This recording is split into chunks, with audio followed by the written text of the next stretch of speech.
네, 이렇게 지소미아 연장 결정 시한이 이틀 앞으로 다가온 상황이고 또 일본 화이트리스트 발효도 28일로 다가온 가운데 어제는 한일 외교장관 회담이 있었고 오늘은 청와대가 지소미아 문제를 논의하고 있습니다. 지금 시점에서 한일 관계 들여다보도록 하겠습니다. 홍현익 세종연구소 외교전략연구실장 또 유재순 JP뉴스 대표와 함께하겠습니다. 두 분 안녕하십니까? 안녕하십니까? 자, 어제 이제 한일 외교장관 회담이 있었습니다. 이 한일 갈등 국면 속에서 이제 기점을 시간표 순서대로 본다면 이제 어제 외교장관 회담이 있었고 오늘 이제 청와대에서 지소미아 여부를 논의하고 있습니다. 일단 실장님, 어제 회담에서 보면 미약하게나마 좀 모멘텀이 마련됐다고 볼 수 있겠습니까? 일단은 만난 이유 자체가 한중일 3국 외무장관 회담을 했습니다. 네. 한일 관계는 지금 껄끄럽고 지금 상당히 좀 충돌 국면이지만 중국이 껴가지고 올 겨울에 한중일 3국 정상회담을 하겠다는 거예요. 그래서 정상회담을 하는 쪽으로 지금 합의가 이루어지고 있습니다. 그리고 한중일 3국하고 아세안과의 정상회담도 하는 쪽으로 얘기가 모아지고 있고요. 네. 그다음에 한중일 FTA 또 RCEP이라고 영내 경제 동반자 협정 이것도 추진하자. 거기까지는 참 좋아요. 네. 그러면서 그나마 이제 봉합을 시킨 게 설사 양국 관계가 껄끄럽다고 하더라도 그것이 한중일 3국 협력을 방해하지 않도록 최선의 노력을 다한다. 여기에 다 세 장관들이 다 합의를 했어요. 네. 그리고 나서 이제 한일 외무장관 회담이 있었는데 오전에 그런 말씀들을 나눴고 네. 그다음에 이제 오후에 그렇죠. 한일이 만났죠. 네, 예. 그래서 이제 두 사람 사이에 왕이 외교부장이 있었기 때문에 서로 이제 신경전을 약간 벌이다가 결국 이제 두 분이 만났는데 처음에 만나서 악수도 하고 35분간 얘기를 했는데 통역하고 하면은 아마 별로 얘기 못한 거죠. 근데 처음에 다짜고짜 일본 외상이 그 지소미아 우리는 연기를 바란다 뭐 이렇게 얘기를 했고 네. 치고 나온 거죠. 일본은 자기네가 사고 쳐놓고 그 자기네가 필요한 군사정보보호협정은 연장하자는 입장을 하고 또 미국한테 들으라고 이런 얘기를 하는 겁니다. 그래서 이제 그 더군다나 이제 아베는 본래 그 백색 리스트 제외 조치가 먼저 시행될 예정이었는데 네. 닷새 동안 휴가를 가서 가기를 닷새를 연기해 가지고 일부러 지소미아 연장 우리 결정 시점 이후에 이게 발효되도록 꼼수를 네. 써놓은 거예요. 그래서 이제 우리 정부가 먼저 결정해야 되는데 따라서 이제 우리 정부의 결정이 굉장히 이제 관심이 초점이고 어제 상황만 보면 두 외무장관이 악수도 없이 헤어졌다. 그 얘기는 팽팽한 자기 입장들만 얘기했다 이렇게 보여지고요. 그러나 네. 이제 한 가지 성과는 뭐냐면 네. 그 외교 당국자 간의 회담은 계속 필요하다. 거기엔 공감대를 이뤘고요.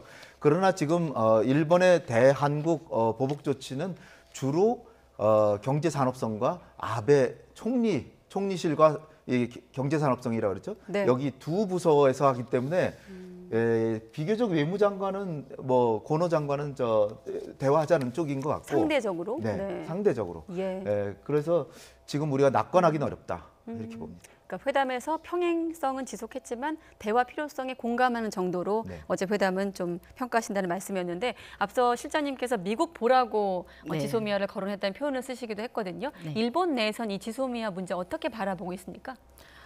일본에서는 당연히 연장돼야 된다고 생각을 하고 있고요. 또 네. 그렇게 보도를 하고 있습니다. 그런데 이제 일본 같은 경우는 현실적으로 그 지소미아 연장이 절실한 문제가 사실은 지금 현재 지난주부터 내부에서 거론되는 것이 트럼프 정권 이후에 그 대북 정보가 거의 없다고 합니다. 네. 과거 정권에 비해서 그 미국 정권에 비해서 최근에 와서 대북 정보가 줄어들었기 때문에 일본 입장에서는 지금까지는 우리나라가 대북 정보를 제공해주고 일본 같은 경우는 대북 위성 정보를 우리한테 제공해주고 그런 관계였는데 일본에서 절실한 건 뭐냐면 탈북자뿐만 아니라 휴민트에 의한 대북 정보를 원한다는 겁니다. 왜 그러느냐 하면 통일교라든가 과거에는 통일교라든가 과거 그 외무성 출신이라든가 원로 가네마루 신이라든가 네. 북한을 전세기를 띄워서 갔다 왔지 않습니까? 그렇기 때문에 고이즈미 수상도 그렇고 그렇지만 고이즈미 수상하고는 지금 아베 수상하고는 관계가 별로 좋지 않단 말이에요. 예. 뭐 반전 운동도 하고 있고 고이즈미 전 수상 같은 경우는 그렇기 때문에 대북 정부가 전무하다는 거예요. 그래서 그 일본 쪽에서는 어떤 걸 원하냐면 작년 그 우리가 평창 올림픽 때만 해도 김여정이 와가지고 청와대를 들어가서 거의 2시간 반, 거의 3시간 가까이 있지 않습니까? 네. 그거를 일본에 제공을 했단 말이에요. 그러니까 그렇듯이 한 예를 들어서 일본에서는 예를 들어서 보도를 한 겁니다. 예를 들어서 그렇게 최고위급의 정보조차도 일부는 얻을 수 있는 루트가 없고 파이프가 없어요, 지금 현재. 그렇기 때문에 지소미아의 연장 여부는 현실적으로 일본에게 아주 절실한 그 현안이라는 거죠.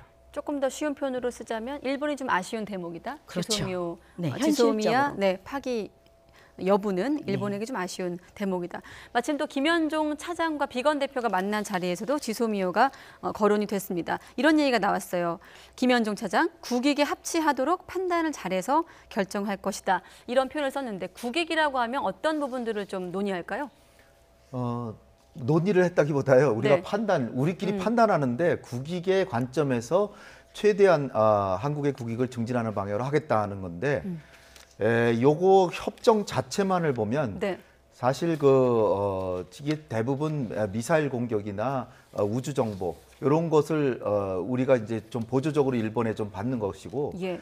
지금 대표님 얘기하셨듯이 우리는 일본에게 받는 정보는 미국에게 대부분 받는 정보 그거를 조금 크로스 체크하거나 네. 보완하는 정도의 정보라면 일본이 한국으로 받는 건 전 세계 어디에서도 받을 수 없고 미국한테도 거의 받기 어렵고 네. 우리만이 갖고 있는 아주 소중한 정보를 받는 거기 때문에 그리고 이제 지정학적으로 볼 때 우리는 사실 중국을 적국으로 보진 않잖아요. 네. 러시아도 적국으로 보진 않죠. 그러니까 북한으로부터의 도발이나 군사 공격을 염두에 두고 일본한테 보조적으로 도움을 받는다 그러면 그건 보완적인 정보일 수밖에 없고 미국이 대부분 주고 우리가 직접 과거와 달리 레이더망이 다 있기 때문에 우리가 직접 다 볼 수 있는 거거든요. 네. 그런데 일본의 경우는 중국에서 만약 일본에 미사일을 쏜다 그러면 한국 상공으로 날아갈 수가 있어요. 따라서 우리가 초기 정보에 대해서 일본에게 결정적인 정보를 줄 수 있는데 네. 북한에서 한국으로 날아오는 미사일에 대해서 일본이 우리한테 초기 정보를 줄 수가 없죠. 그건 우리 스스로가 감당하는 거예요. 그러니까 일본의 정보는 우리한테 꼭 필요한 건 아니에요.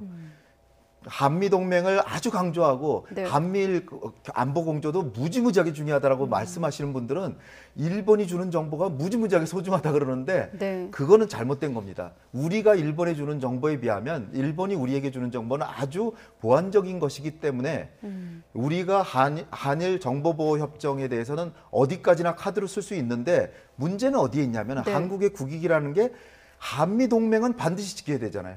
근데 이게 3년 전에 이게 체결됐을 때 제일 이 체결을 압박을 했던 게 미국이었고 예. 오히려 두 번째가 일본이었어요.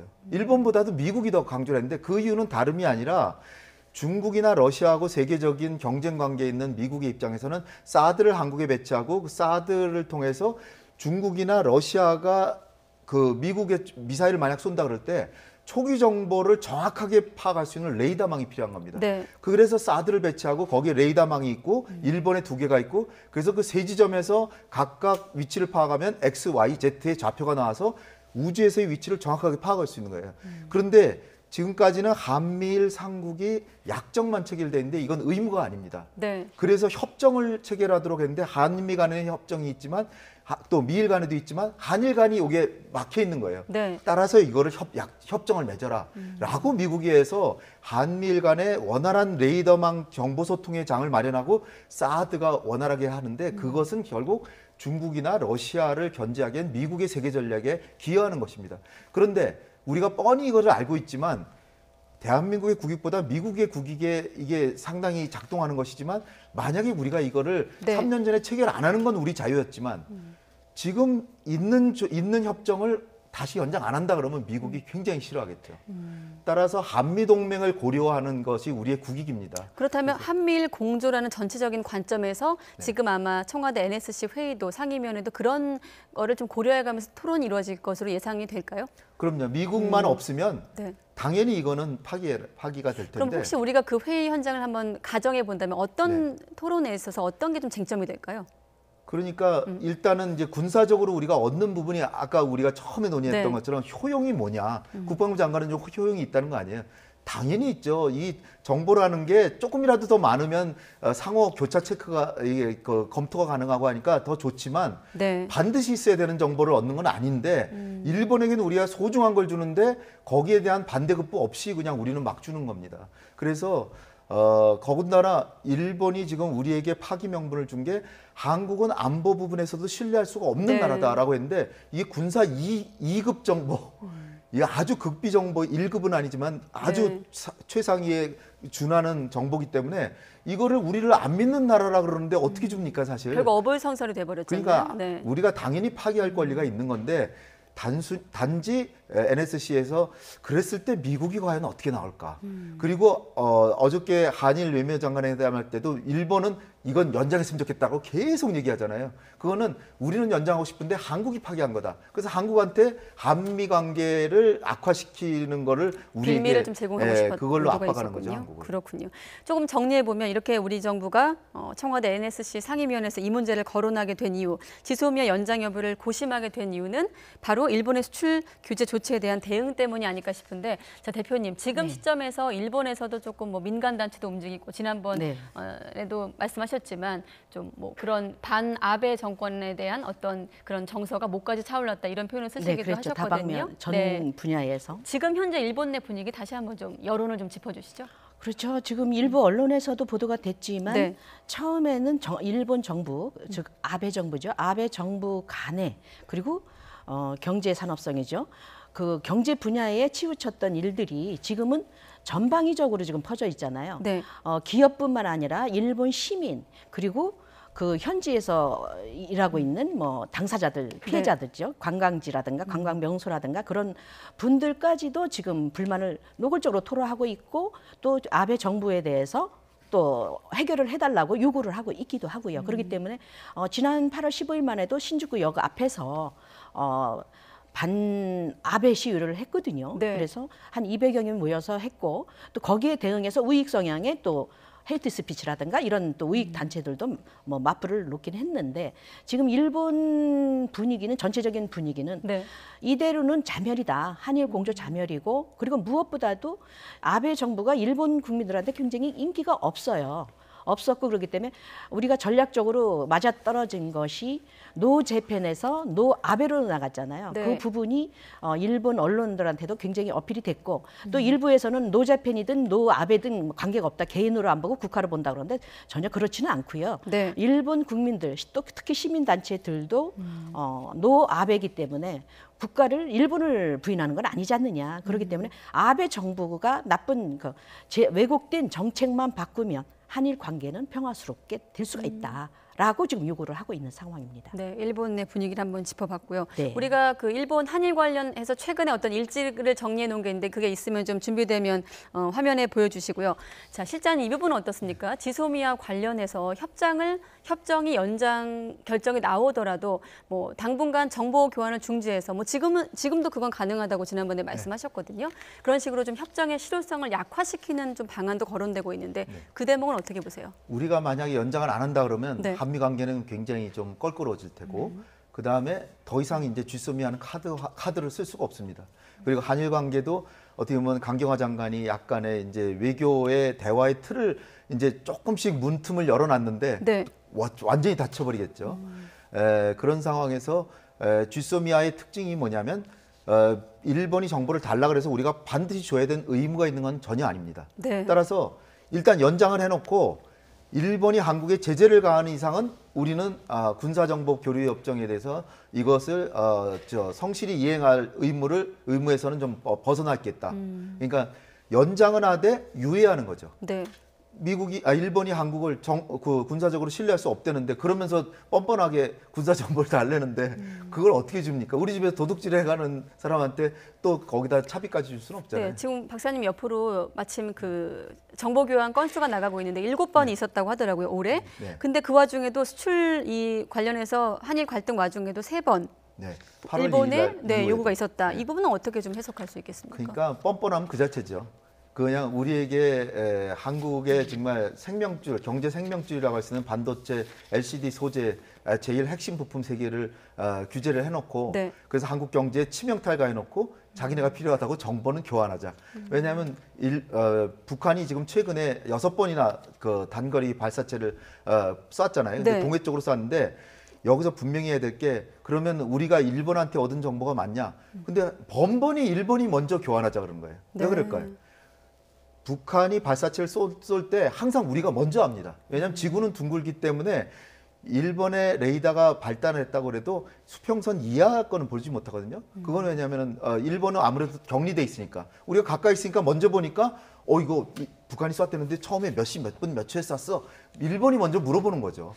따라서 우리의 정보가 훨씬 더 소중하다는 건데 네. 그만큼 일본은 정말 간악하다고 하긴 좀 그래도 굉장히 교활하다. 그렇게 우리에게 상대방에게 귀샤대기를 때리고 악수하자고 손을 내미는 격인데 네. 이거를 할 수 있는 정말 정치인들이 일본에는 꽤 있다. 따라서 우리도 정말 그 굉장히 강한 마음을 가지고 인내심도 발휘해야 되지만 굉장히 지혜롭게 대응하지 않으면 안 된다. 네. 특히 이 한일 갈등 국면에 뒤에 있지만 실질적인 영향력을 갖고 있는 미국이 재판관이나 마찬가지이기 때문에 미국이 어떻게 생각하냐. 미국을 결국 우리 편으로 만들 수 있어야 되는데 네. 사실 미국의 외교관 중에 일본계 부인을 갖고 있는 사람 상당히 많고요. 주한 미국 대사가 어머니가 일본계입니다. 그러니까 뭐 미국의 입장에서는 또 네. 하나 이제 더 중요한 거는 뭐냐면 미국은 지금 세계적으로 과거에 소련을 견제했듯이 지금 중국을 견제하려고 그러잖아요. 그럼 중국을 견제하는데 일본은 자기네가 발벗고 나서서 내가 중국을 견제할 테니까 우리의 집단자위권을 통해서 헌법 개정 좀 도와주세요 이러는데 네. 한국은 뭐라 그러냐면 한미동맹은 우리의 국가 안보의 간섭이다. 그러나 중국과의 안보 우호적 관계도 안보 협력도 중요하다. 그러니까 미국의 입장에서 볼 때는 자기 대신 싸워주겠다고 하는 일본이 훨씬 더 자기 친구라고 생각하겠죠. 따라서 한일 간에 갈등이 있는데 미국이 중립만 지켜도 우리는 상당한 외교를 잘한 거고요. 네. 가만 놔두면 일본 쪽으로 기울 수 있습니다. 그래서 우리가 좀 더 대미 외교를 더 열심히 해서 적어도 이번 건수는 분명히 자유무역에 대한 그 아베 총리가 그 G20 정상회담이라고 이게 자유무역을 옹호하기 위한 정상회담 해놓고 그 다음날 우리 제재를 가하기 시작했거든요. 네. 정말 뻔뻔하고 좀 명분 없는 행동인데 그러나 여기서 우리가 또 조심해야 될 게 과거와 달리 미국의 트럼프 대통령은 또 보호무역주의를 하고 있잖아요. 그러니까 그래서 일본이 그걸 따라간다는 지적도 있고요. 그렇죠. 그러니까 네. 오바마 하면은 당연히 한국 편을 들어줄 겁니다. 왜냐하면 자기가 가치관에 있어서 자유무역을 옹호했으니까. 근데 트럼프는 아메리카 퍼스트에서 보호무역을 하니까 아베 저 친구가 나를 따라하네? 그 참 재밌네. 그 정도로 생각할 수도 있어요. 네. 참 안타깝습니다. 지금 시점에서 우리 정부는 대미 외교에 좀 힘을 기울여야 된다 이런 말씀과 또 한 가지 눈에 띄는 건 일본이 뺨을 때리고 악수를 건네는 형국이다 이런 표현을 쓰셨는데 자 대표님 이 부분은 네. 어떻습니까? 지금 만약에 이제 뭐 결정은 지금 아직 나오지 않았습니다만 연장 결정을 한다고 해도 혹시 일본이 이를 유화적인 제스처로 받아들일 가능성이 낮다는 게 좀 전문가들의 시각이 많던데 일본에서는 어떻게 볼까요? 일본은 한국이 어떤 결정을 내려도 그 기본 정책에서는 변하지 않을 것으로 보고요. 네. 가령 어제만 해도 어제 방송 요미르 계열의 일본 텔레비전 방송만 해도 어젯밤에 네. 예를 들어서 지소미아가 파기될 경우 그래서 미국이 반응을 해서 미군 철수까지 이어질 경우 일본은 어떻게 해야 되느냐라는 방송을 했어요. 네. 그 정도로 프로그램이 이미 시나리오가 이렇게 짜여져 있기 때문에 그리고 지난번에 8월 초에 마크 에스퍼 국방장관이 다녀갔지 않습니까? 네. 일본을 통해서 한국. 그런데 일본 쪽에 파기가 아니라 연장을 할 것이라는 언지를 이미 줬다고 합니다. 그렇기 때문에 한국 정부가 하나의 카드로서 경제 보복에 대한 카드로서 이용하고 있다는 거를 이미 파악을 하고 있고요. 다만 최악의 경우 파기됐을 경우에 뭐 미국의 반응과 그리고 또 일본의 대처는 어떻게 해야 되는가 이미 어제 밤에도 그런 방송이 나왔기 때문에 네.